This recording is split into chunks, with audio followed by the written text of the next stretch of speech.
This is a Voice of San Diego This is podcast. a Voice of San Diego podcast. Sponsored by the Bob Nelson Charitable Fund.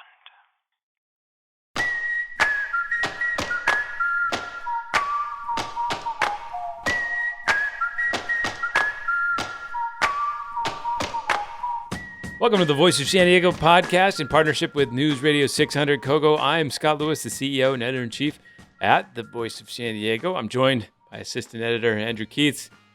What's up, Andy? Hi, Scott. And managing editor Sarah Libby. Hello. Hello.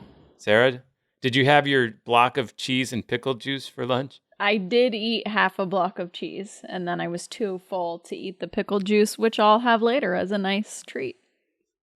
Little cocktail. We have a great show today. It's all about mixed messages. This is the theme today. Mixed messages. For instance, the beaches were closed, then they were open, then they were going to close, but they didn't.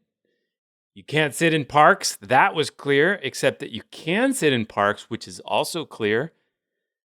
Then there are hospitals, which are kind of empty. They're losing a ton of money and laying off staff and cutting others' hours.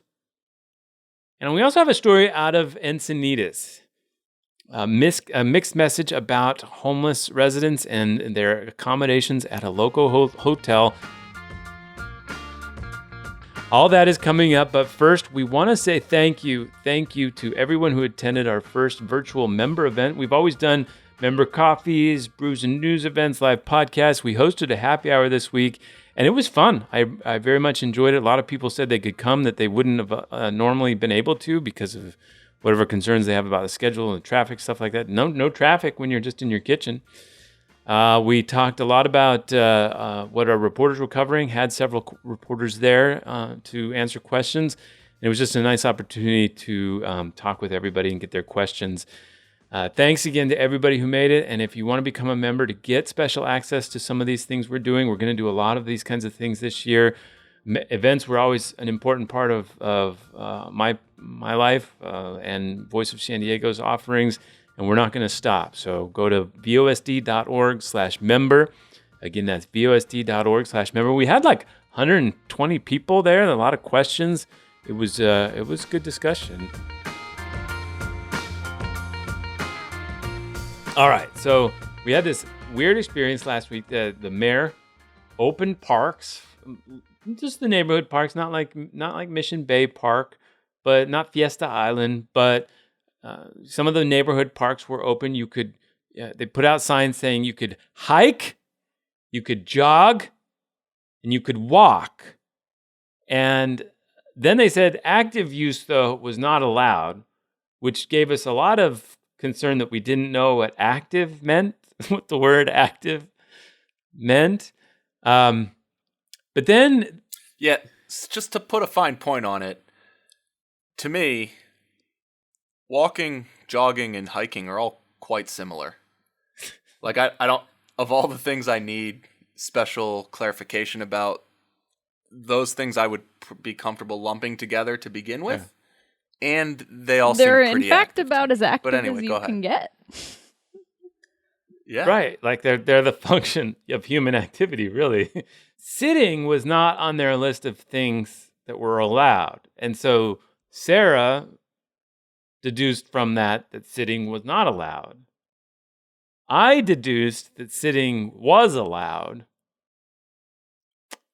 Then a lot of people went to parks, and cops and other people said, you can't sit. It's not on the sign. It's not allowed. And then on the Twitter, Sarah said it's not allowed. I said it is allowed. And then I said, oh, you're right. It's not allowed. And then the mayor's office chimed in and said, it is allowed. You can sit. And then a couple days later, Supervisor Nathan Fletcher at the county said this. Not to. But there are countywide restrictions around parks that are in place to this day. Those countywide restrictions relate to parking lots being closed, parks only available for passive activities. You can walk, run, or bike, but you can't sit and stop. You can't play sports. So passive activities like walking, running, and biking but not sitting. You can't sit. So I think we clarified that you can sit. It's all clear. That amount of information is all clear as day. It is funny that they decided that on the signs they needed to distinguish hiking, jogging, and walking as clearly separate things that people might wonder about. Like if it just had walking up there, they might be like, well, can I actually move my legs faster or at an incline? And they're like, yes, you can. So they wanted to make sure that. But the thing that people do at parks often is sit, and that wasn't clarified. Not clarified. There was like somebody in the meeting who was just like, what if I want to put hiking boots on when I walk? Is that a separate class of activity? We should distinguish that so that all the would-be hikers know that if they want to walk to the point that it might elevate their heart rate, that's also allowed. Right. So, and then this concept of passive, we did learn what they meant by passive. According to park nerds, there's a whole park lingo, jargon of parkdom, where in parks, active use means like soccer games, birthday parties, all these kinds of things. But it doesn't mean active use like walking. And that passive use means things you just do in a park, like walk around or whatever. And so we suggested politely that they maybe drop that. Maybe they know what they're talking about, but when they're talking to the public, maybe come up with other words that the public might understand. Well, the problem is that the public does understand those words. They're very simple, clear words that we use often. And they were using them to mean not in any way what we understand them to mean. Yeah. I would combine with this the like pretty clear indication I've got that no one wanted to clarify when you had to wear masks and when you did not have to wear masks.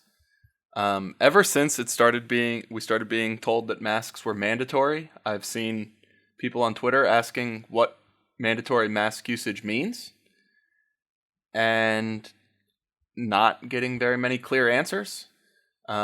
So Nathan Fletcher has also recently clarified that it means you have to wear a mask anytime you're in public unless you're not going to be in a situation where you might come within 6 feet of somebody else. I do understand what he's saying. I'm not actually trying to ridicule that construction as much as it does. It seems like they want to say you have to wear a mask anytime you leave the house, but they don't want to actually say that. So they're coming up with relatively more convoluted ways of saying it. Yeah, and it's always in the name of like clearing things up that these like even weirder distinctions that are hard to understand are like put out there. The masks to me make sense. They seem to me like a very clear actual, even though they seem like a fear thing, like we're getting worse, we need to wear masks. I think that they're the opposite. I think they're being put as mandatory as part of an entire reopening strategy. Like I think they want to communicate that we are going to continue measures, and this is one of the measures to allow us to interact with people a lot more as we ramp up the economic activity that is allowed. And so but it is part of that mixed messages because they didn't really say that.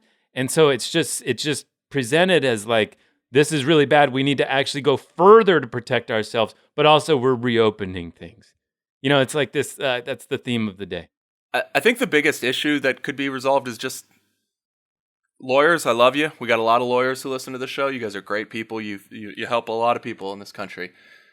You need to stop being in charge of writing these directives because, like, every time you can just imagine every time one of these pieces of guidance is coming forward, there's somebody there who's like, well, that's not quite right.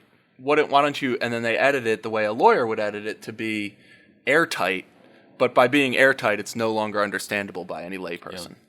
Well, there was a similar situation came up So the mayor and several local mayors advocated to open beach access so you could passively walk actively on them.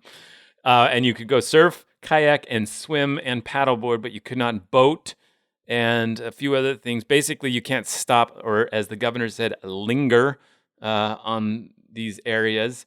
And so this happened. A lot of people got back in the water, surfed.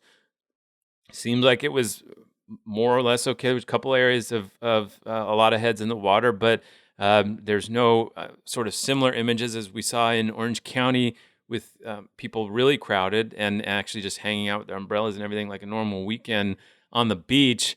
But then we heard on, I guess it was Wednesday night, there was a lot of breaking news that the governor was going to close all beaches because of those pictures he saw from Orange County.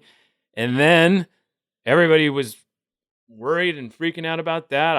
I tried to get one last surf in before that happened for May 1st.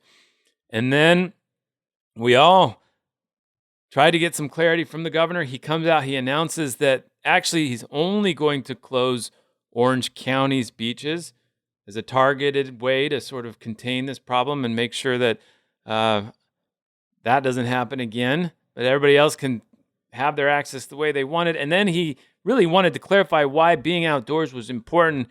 He said this. Physical distancing. Want you to see sunsets, and we want you to enjoy, again, activities outdoors.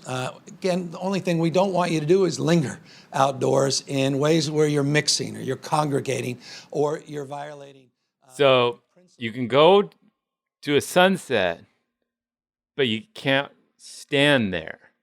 So you have to time your enjoyment of the sunset in a way in which you know the exact second it will set and you're there for that second and no other seconds. Yeah, you know that classic image of somebody watching the sunset where they're highly active and moving in all kinds of different directions. Maybe there's like a slide. Everybody could just like be 6 feet apart and like slide to the side. That's primarily how I've always understood sunset appreciation is like while getting a sweat in. We kid the governor, but look, this whole situation has had so many mixed messages. And I think next time we do a pandemic, maybe we can be a little bit more in lock with this communication. So it starts at the top, the federal government. You got Trump's administration put out very reasonable, very clear criteria that cities, states need to get to reopen. And then that day, he's like, liberate. And then you have the governor's stay-at-home order, which needs a very large webpage to explain all the things that you can do when you don't stay at home, which is itself a very difficult concept to understand and opens up a lot of questions.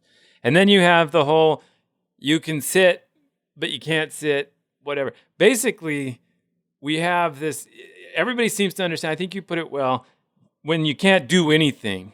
But once you start allowing things, it gets weird. Yeah, I think it's just a symbol that we're like moving into the part of this that's actually much more difficult from a governing perspective. Both implementing nuance and communicating nuance are much more difficult than where we were 40 days ago, where there were some exceptions, but broadly speaking, the directive was clear: stay in your house for the foreseeable future. And so there's been some clever metaphors about how, well, it's not an off and on switch; it's a dial that you can turn up and back. But it turns out that communicating clearly what the different ticks on the dial mean is a lot harder than communicating, hey, just stay inside. There's also like two different layers of confusion that are at work here. There's like confusion about what each individual, jurisdiction's rules actually are. Like the city didn't say you can sit, and yet they're saying you can sit. And then there's the fact that those rules all conflict with each other. So the parks you can sit in, but the beaches you cannot. And so even if they had said those things clearly, those things are at odds as far as what you're actually allowed to do. Yeah, and somewhere above all of that is like the Platonic ideal of what we should be doing, which is presumably unknowable, but we have experts who are trying to get us to the best version of it. And so every once in a while, you'll see people who are doing something that is like within the rules, but they still get kind of shamed because it's like, well, but you shouldn't be doing it. Even if it's allowed, even if they've changed the rules and you can do it, you should choose not to out of an abundance of caution or responsibility, which further complicates matters. Yeah. We had a good story up by Will Huntsberry about the county's own criteria, which come from the president's criteria about how to reopen, what the kinds of things you need to hit. We have a downward trajectory of actual COVID-19 cases. Hospitals are functioning normally. That was another criteria. They're not in crisis. In fact, as we're going to discuss, they're actually losing a lot of money with the volume they're seeing of other patients. They're seeing a 14-day downward trend in COVID-19 and flu-like symptoms. The only thing we need now is more testing, and we put a testing tracker on the website. Go to voiceofsandiego.org. You can see our average over the last 7 days of tests and the capacity that we have heard from hospitals that they can be doing as far as testing. So we're trying to hold them accountable to get there, because if that's our last piece of criteria to get there, well, let's see if we can get there. But that brings up that one, all of this was in service of mitigating the trouble that the healthcare system would face. We were all talking very intensely about the fear that these hospitals would be overwhelmed and that they would not be able to handle it, and there would be awful tents full of people and decisions about who gets to live and die, and we wanted to avoid that. It appears that we have, to the extent where also hospitals are struggling. So UCSD's health center has lost more than $50 million just since March. Palomar Healthcare has seen revenue losses of up to $800,000 per day. We're hearing about doctors who are applying for federal aid. So counterintuitively, during this pandemic, we're seeing doctors, nurses, physician assistants, and others losing hours, sometimes their actual jobs, because the hospitals have turned down other cases, other elective cases. A lot of other people are avoiding the ERs when they might have gone there before. And basically, most non-COVID-19 activity has ceased, which is causing some huge financial problems. Great story by Jesse Marks and Maestro Christian. And our last sort of episode of Mixed Messages this week, North County reporter Kayla Jimenez had a crazy story this week from Encinitas. So just like a lot of other cities, Encinitas, the city, responded to the governor's call to get homeless people off the streets and into hotel rooms so that they, A, can be protected from the pandemic, and also so that they don't serve as major transmission sort of clusters of the virus. The city approved a plan to get 80 families into hotels. Then they cut it back and put 50 families back on the street last week. And the guy who was running the nonprofit that was serving all of these families in this, he said, look, it's not necessarily the money that's the problem. I just don't think these families should be in hotels at all. Explain this bananas story, Sarah. So the story is kind of bananas in isolation, but maybe a little less so if you follow some of the bananas things that come out of Encinitas regularly, where often residents are pretty hostile to some of the most vulnerable residents. But it is true that between the mayor and the CEO of this nonprofit community resource center that's servicing the hotels, they said really different things about why they were moving some of these homeless residents out onto the streets. The mayor did say, look, the city doesn't have the money to keep this up on their end. And so she simply said, this is a budget issue for us, and the county and other agencies should step up to help. But then the Community Resource Center CEO said, we actually have plenty of money. We're getting lots of money and support during this time. He just doesn't want homeless people to become complacent and to stop searching for permanent housing. And again, even if you've been following some of the bananas things that come out of Encinitas, I regularly think I lose my capacity to be shocked, but I found this guy's rationale and some of his actual quotes to be very, very shocking. He said So who are we actually talking about? His name is John Van Cleef, and again, he's the CEO of Community Resource Center, which is providing the services to these people in Encinitas while they're in the hotels.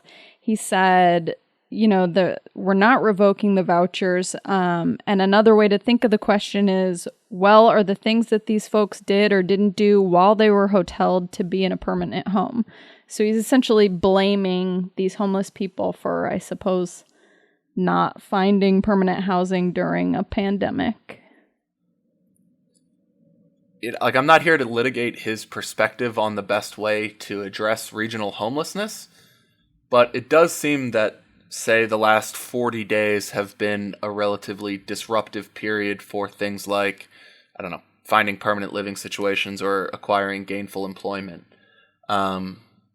So I don't quite know what the version of events that would have pleased him to make him believe that the folks who've been in this temporary living situation did what they were supposed to do. Yeah, I mean, obviously, homelessness is a really, really tough, intractable problem always and in normal circumstances. So it's seems like he's suggesting that even in these crazy, not normal circumstances, they should have found a home in this limited window in which they were in a hotel. Yeah, I don't quite understand it. And so the situation as we've left it is there are now going to be fewer people housed in this program than had been. He said that, they're going to use the money that they've raised over the last month on other priorities, like helping families that are on the brink of falling into homelessness as a result of job losses and things like that. And so he said, we don't want to be creating more homeless people during this time, and we're going to spend our money on those efforts. Well, it's a fascinating story about that. We're watching really closely what happens at the convention center. There's 1,100 people living there right now. Someday they'll have conventions there. And so the city, as we talked about with Mayor Kevin Faulconer last week, is going to have to decide what level of responsibility it has to make sure they have permanent places to live after this. And we've been following closely that idea about whether they will be purchasing hotels themselves to manage to actually house some of them. We'll see if that actually comes to fruition.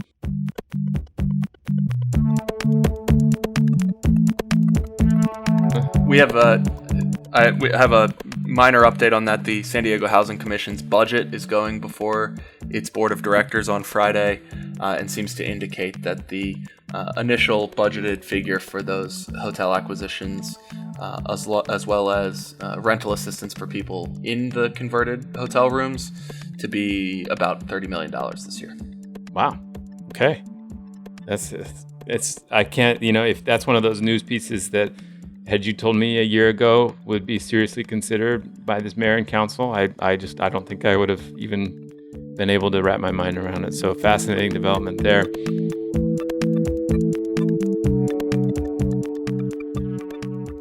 Also in your feed right now is my interview with an infrastructure and disaster expert, the chief of resilience for the city of New Orleans, my friend Ramsey Green. We released that as a bonus episode.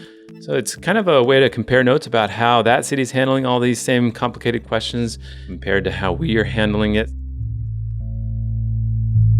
Every day we get our numbers at noon. And today our numbers were 27 new infections and 23 dead. Every day at noon we get those numbers. We have around 340 of our residents have died since March. I want to say our first fatality was March 14th or 15th. The second fatality was a personal friend of the mayor. I think that's a very compelling reason to take this seriously, as opposed to choosing an arbitrary date to get an economy going again.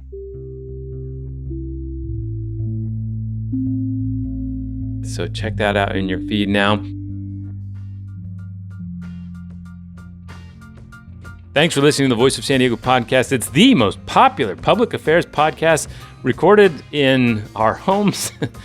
That's not going to stop making me laugh. I love that. Someday we'll be back in the great Voice of San Diego podcast studio, but not for a while. Again, you can join our next virtual event by becoming a member. It's coming up in a few weeks. Join Voice of San Diego and support this podcast and all of our investigative and explanatory reporting at VOSD.org/member. That's VOSD.org/member. I'm Scott Lewis, CEO and Editor-in-Chief. Andrew Keats, Assistant Editor. Sarah Libby's Managing Editor. And this show was produced by Nate John. Thank you for listening, and we will talk to you next week.